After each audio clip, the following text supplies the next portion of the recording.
Great. Welcome, everyone, to Career Conversations. This is a special episode. Typically, this semester, we have been having this time every Tuesday morning, and we've been doing a fair bit this beginning of the semester, looking at the whole topic of building a job search competitive edge. And we've had some great conversations about that. But I just wanted to say that I wonder if you're new here today or you want to find out more about this series, please join us on Tuesdays between 11 and noon every Tuesday morning. You can join online or in person, and you can register either on My GC Life Community Hub or you can also go on to Georgian Connects. But those are the two places where you can find out details about this specific event initiative that goes on every Tuesday mornings. Um, if you're interested in hearing more about the topic of how to build your job search competitive edge, please go to the student portal, My GC Life, the career section. You can actually see a video recording of this presentation that we did in the fall. But today I'm very excited to introduce to you one of our guests that's going to be sharing with us today, Cailyn Stewart. She's going to be talking about building your competitive edge through personal branding and Yes, portfolio experiences, talking about how she has been using her program to really build her own job search portfolio. Let me tell absolutely. you, I got a little bit of a taste of what she shares, what she's going to share in the fall, and you will not be disappointed. I'm very excited to turn it over to Cailyn now so she can share with us her tips. Go ahead, Cailyn. Thank you. Thank you so much, Sean, for introducing me. I really appreciate it. Let's get started. I'm so excited to share with everybody to share everybody my journey in making the job search part of my school career, um, and like personal branding. So I'll just share my screen here and we can get started. There we go. Can everybody see my screen? Yeah, we can Yeah, see it. yeah. Looking good. Okay, Thanks, Cailyn. great. Perfect. Okay, you guys. So my name is Cailyn Stewart. Okay. And I'm an aspiring game developer, something I never thought I'd be saying in my life. I'm almost 30. I'll be 30 this year. And 10 years ago, when I started my academic career, I never thought I'd be in the game dev or aspiring to be in the game dev industry, which is a very exciting, cutting edge game industry. So let's get started. So what really attracts me to the game industry is the complex, like combination of 3D modeling, UX design, programming, production, business. It's a very, very versatile industry. It's not just about making games. It's not about just moving characters on a screen. It's very in-depth, very hard work that is extremely, extremely rewarding. So, but I wasn't always sure about this path. Let me tell you, it took me a while to get here. Like I said, if someone ever told me, like maybe even 2, 3 years ago, that I'd be here, I'd be like, you're joking. But yet, here I am. So, a little bit about my journey. I actually started my academic career at the University of Toronto when I was 18. I got a bachelor's of arts and science in equity studies. I thought I was going to be a top-notch justice lawyer. Um, Especially with the pressure of my family. Then I reached about my mid 20s. I was like, wait, I don't think this is for me. Gotta hold back. I gotta step back a little bit and rethink where I'm trying to take my career. Like, what will be my career trajectory, right? So I ended up finishing my master's of education around the same time I had this epiphany. And despite the fact that I was having like this tug to really become a little bit more introspective about where I was trying to take my career, I still feel like these 2 degrees are very, very valuable to my experience as an adult, to just setting the foundation and the base for a lot of the intellect that I've been able to really create within my academic career and my my journey, right? So then 2 years ago, I started to really think about where I want to go. What was out there for me that is exciting, promising, career proof, future proof. There's a lot of future proof conversations happening, especially with the rise of AI. We all want to make sure we have secure jobs. So I started doing some research. AI programming was cool, but I wasn't really. It's cool, but it's more something I personally like to work with in tandem with something else, right? So I didn't want to go down the AI track directly. Data analytics, very cool stuff. But then I started to learn more about VR and AR and that whole industry. And I was like, I think I'm tapping into something here. So that's when I started to do a lot more research about game dev programs around Ontario. Right. So then I settled on Georgian College. At that time, that's the closest school near where I was living at the time. Now I moved to Barrie to be closer to school. But it's our first year in this program here at Georgian College, so I'm actually one of the guinea pigs. This is our second, I'm in my second year currently, but the first year that I started was the first year of the program, right? So this really helped me craft my mission. This is where all the good stuff started to really come together and I started to really see a purpose. It really helped me discover like the links between technology and creativity. Two things I loved, but I didn't really know how to put them together in a way that satisfied myself, right? I saw a lot of people doing it in a way that fulfilled their purpose, but what about me, right? I didn't really know what that was about yet. And I'm still figuring it out. Um, so with game dev, being in game dev, it's really given me inspiration to find a way to amplify underrepresented voices. I don't know if you've seen the statistics in game dev, but a lot of people who work in game dev are men, right? We want to hear more stories from different voices, from different walks of life, from different cultures, right? So that is one of my missions in game dev. And then also like bridging gaps. So like, just challenging the stereotypes, challenging myths, challenging, what the normal or stereotypical game designer or game developer looks like, right? These are, despite all my hard technical work that I'm practicing and studying, these are like the pinnacles of, I would say these are the things that kind of push my mission forward, right? It really gives a lot of weight to these developing skills. So, so my philosophy, basically, your career starts while you're in school, okay? After being in school for most of my 20s, I started to realize like I really think it's a preconceived notion that your career starts after school because while you're in school, you have access to networks that you wouldn't have otherwise. You have access to events and internships and a whole bunch of other resources that the regular person doesn't have otherwise. So technically, despite you not unless you're taking an internship, even though you're not employed at a corporation or an indie game development studio, you're still building a career, right? Just not formally yet, right? Which is something to take great advantage of.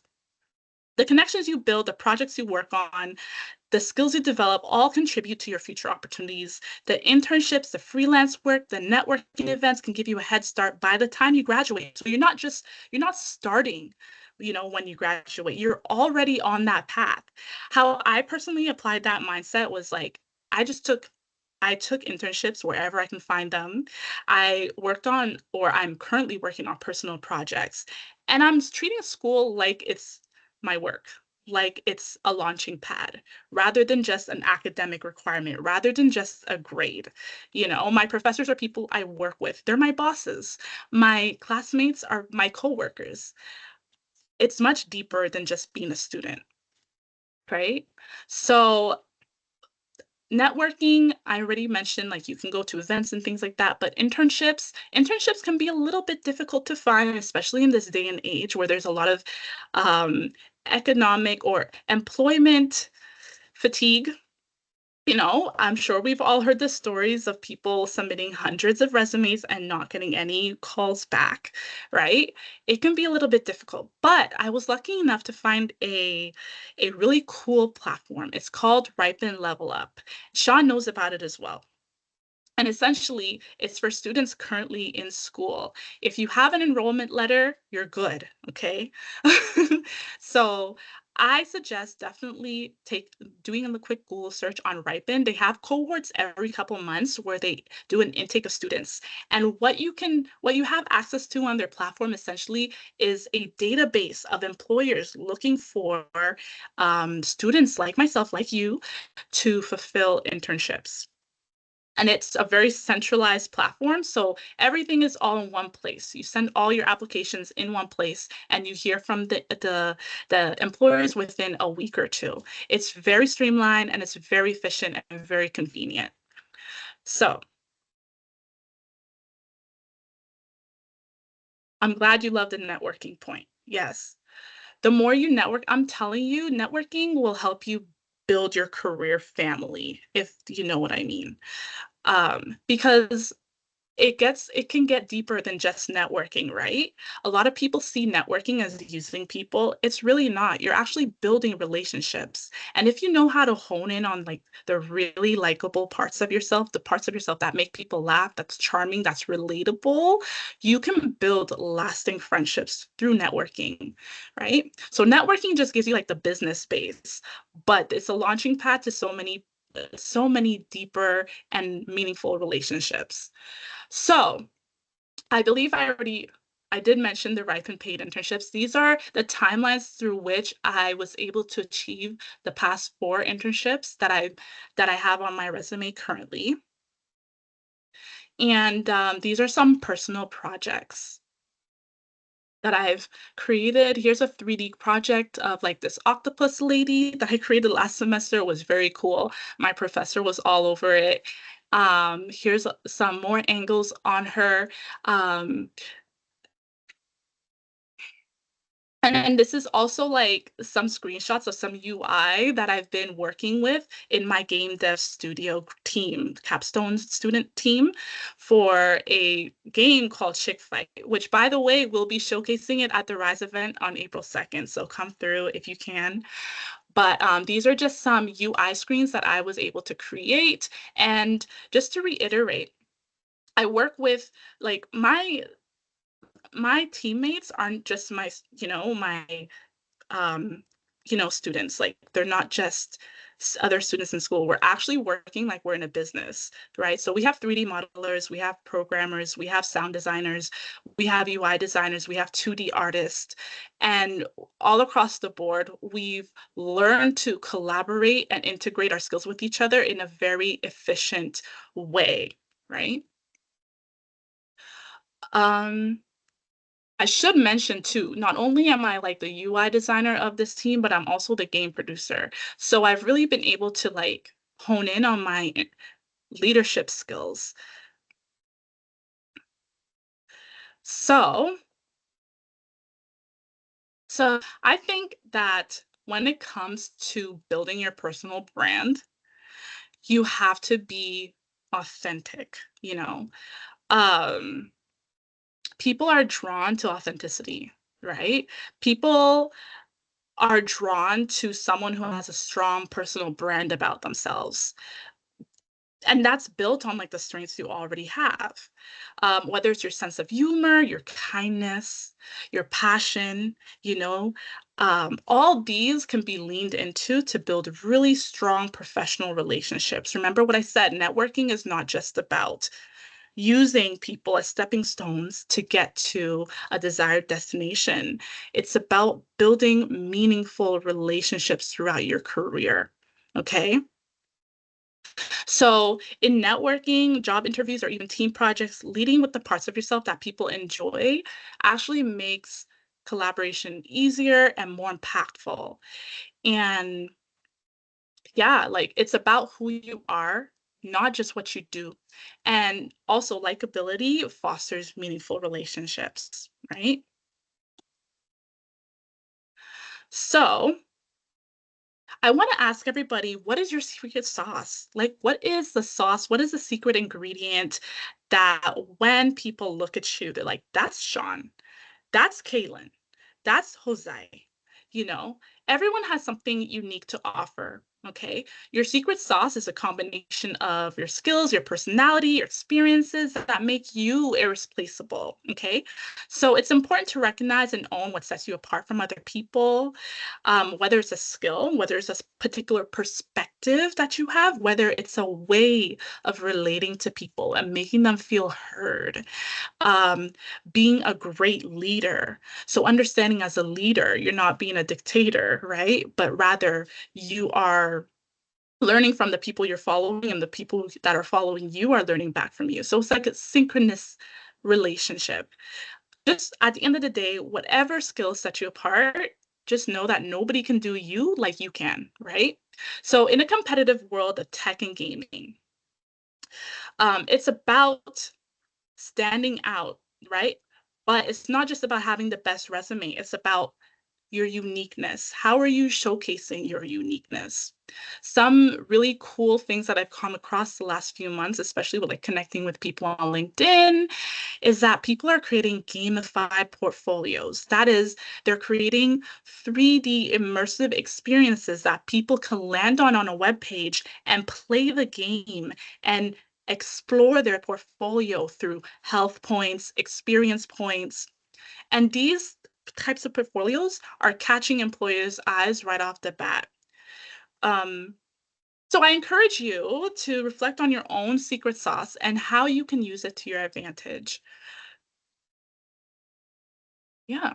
Thank you so much for listening to me talk about my personal branding experience. I hope that you have learned a lot and that you can steal bits and pieces of what I shared with you today to craft your own experience. And yeah, thank you so much, Sean, for allowing me the space and the time to speak. I really appreciate it. Oh, this has been absolutely incredible. Okay. Wow, I tell you, folks, there is so much packed into that short time that Cailyn has gifted us with. If you have any questions or any thoughts on this, I mean, there's so much behind what Cailyn shared. Even just as I think about how you explored the internships that were available through Ripen Yeah, and how you were looking into that, Cailyn, and then how you developed those partnerships with employer partners and the exciting things that you got to develop with through that. I mean, exactly. I wish so many other students had seen what you found out, like these treasures, but Hmm. how you tied that into your personal values and what you're trying to create. And I just love that. I put in a Thank few you. quotes. I tried to capture what you were saying. Like, I just love that. Nobody can do you like you. It's about your Exactly. uniqueness. Like, how are Yeah, you just demonstrating your uniqueness through, right? Your program, exactly. through your portfolio, through what you're doing, and let that Exactly. shine forth. And I think I got to say, with all the challenges, like I was just at a couple of conferences this last couple of Hmm. months, Hmm. and we were talking about all the challenges that students and grads are facing. We're talking about all the different changing factors in the employment sector and what's going on around the world and the shifts with AI Hmm. and digital technology. And yet, you know what? It's still coming back to the fact that the human element, about expressing our value and who we are and Exactly. demonstrating our uniqueness is still so important. It's what's seen that comes through the work that we might Exactly. do with digital technology, right? Yes, exactly. So yeah, I don't know if maybe you kind of want to do a little bit of like almost like a podcast style here, Q&A, but if anyone has any questions they want to ask, I did see that there was a question about what was the platform that Cailyn made reference to. So I did put the website to that Oh, in the thank chat you. for you. So you can go back and you can see one of the examples being Ripen. And Ripen Mhm. is just one of many, okay? One of many organizations that have been funded by the federal government in the tune of almost billions of dollars. The last I heard of it was it was a little over $900 million. Okay, Wow. that the government of Canada provided through what they call the I Will program, and it stands for the Innovative Work Integrated Learning Program. So Ripen is one of them. Another one is Be Her, which is the Business and Higher Education Roundtable. Another one is Wave Makers, which I know Cailyn recently, you and I Yes, I were just did. going back and forth about Wave Makers. They're another one which actually run a whole virtual campus online where you can get connected with employers and you can actually participate. We've got a couple of intakes coming up. There's the SWIP program, which stands for the Student Work Placement Program. There's CWIL Canada, which is the national organization that Georgian College is actually accredited with for their co-op. And Wow. so there's these kind of organizations that actually help fund post-secondary education students in gaining work experience. But here's the key: while you're enrolled, not after. Yeah. You have to do it while you're enrolled. Yeah. Okay. And you can actually get paid. Now, Cailyn, you don't feel obligated, but if you can, do you want to entice or encourage Yeah. anyone I got what they get paid for something like that? Yeah, so I've done 4 internships with Ripen last year, and I got paid $1,400 each. So you get a stipend. Yes. Right? Like Hmm. that's sweet, right? Like not Sweet. even if Cailyn had never been paid for that, Hmm. right? Like just getting the experience on her resume and to put that in Yeah. her portfolio is incredible. But she got paid $1,400 a piece, Hmm. right? Like that's no small amount. No. In a sense, it's almost like a little bit like a part-time job, but she's using Yeah. her existing skills, her insight, her competencies as part of her program and investing that in developing her experience, right? So Exactly. Exactly. yeah, Yeah. so that's good. So if anyone has any questions, feel free to put something in the chat or feel free to take yourself off mute. One of the questions I was going to start off with, Cailyn, was can you tell us a little bit how you found out about this opportunity through Ripen and Oh. what was that experience like in cultivating the partnership with the partners you worked with? So early on in my program, which was September 2023, I started looking for internships right away. The first month, I was already doing Google searches.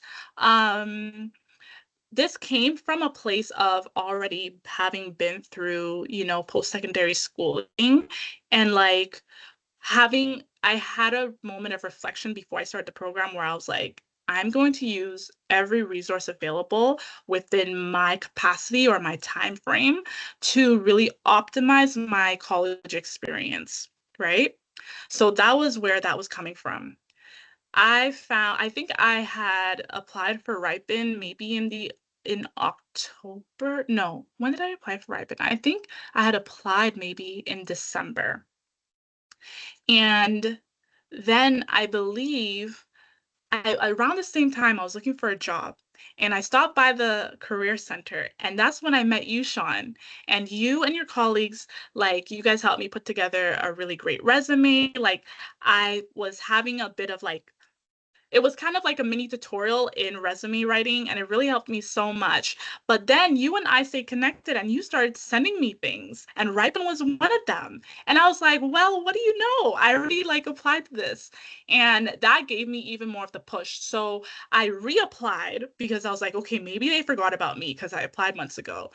And then that's when I started like reaching out to their support because I wasn't hearing anything back. And after a while, I started to realize they're kind of slow in pushing things forward. They're getting better now. They're getting way better now. I'll give them credit. But in the beginning of my journey with Ripen, I was like kind of giving them a nudge because I'm like, okay, somebody else knows about this. That means it's legit. It might be legit, right? So it was really a moment where I was like, okay, I'm just gonna wait until they get back to me. And lo and behold, I was able to start my first internship in March, I believe, April, March time frame of 2024. Yeah, that's how I got in with Ripen. Excellent. Now, Ripen, and if I understand correctly from what you're sharing from your experience too, Mm-hmm. Cailyn. Ripen's kind of more like the organization that is like the broker, but you Correct. don't work specifically for Ripen. You worked for other companies. Is Other that correct? companies. Correct. So there's a directory. There's like a project listing. Actually, let me dial it back a little bit.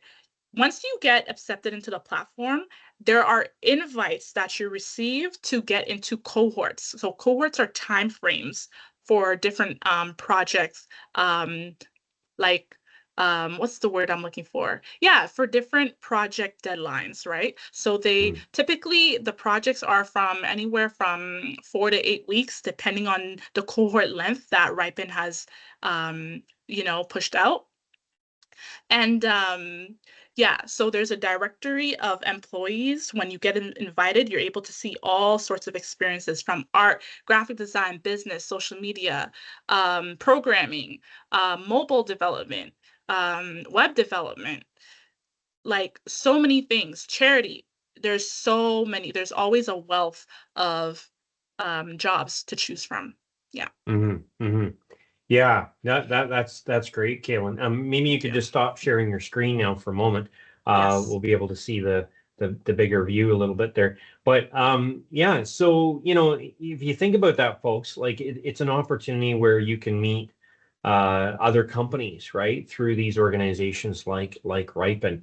And so here's a question that we've received, Okay. Cailyn, from Jose. Do students registered as full-time students after their courses are done and actively looking for their co-op for summer qualify for Ripen? And does the HR program students qualify for Ripen? And here, if I can categorically say, because I came back to Georgian actually, not this the last summer. So last summer was summer 20. No, sorry, the summer of 2024. I came back, and I was actually the regional associate director for Seawell Canada. Wow. And as such, I know the qualifications for this funding because we were involved with the federal government on this kind of funding. But any students, as long as you're enrolled as a student, you qualify. Okay. Hmm. Now, specifically, they may have some conditions, right? So at one point, the students that were getting funding through the Ontario stream, some of these students had to be domestic students. In other cases, they've changed their policies around that more recently, so that now both domestic and international students uh, are eligible, right? So you Yes. have to check into some of those keys. But then they look at, for an example, what are your skills? What's the program you're enrolled in? And they try to match you up with what you can offer to the specific employers that are looking for certain projects to be completed. Okay, so Mhm. that's kind of how it all works. Did you have anything else you wanted to say about that question, Cailyn? Yeah, I mean, you hit the nail on the head. You've got to be enrolled. So if you're looking for a summertime opportunity, make sure you're enrolled for the fall time. Get your enrollment letter on the student platform on Georgian College. And yeah, you should be good. If you're not graduating, you should be good. And So then what else? What was the other yeah, question? so the key there, Jose, is that if you are registered with your co-op work term on Banner, you're technically still an enrolled student, right?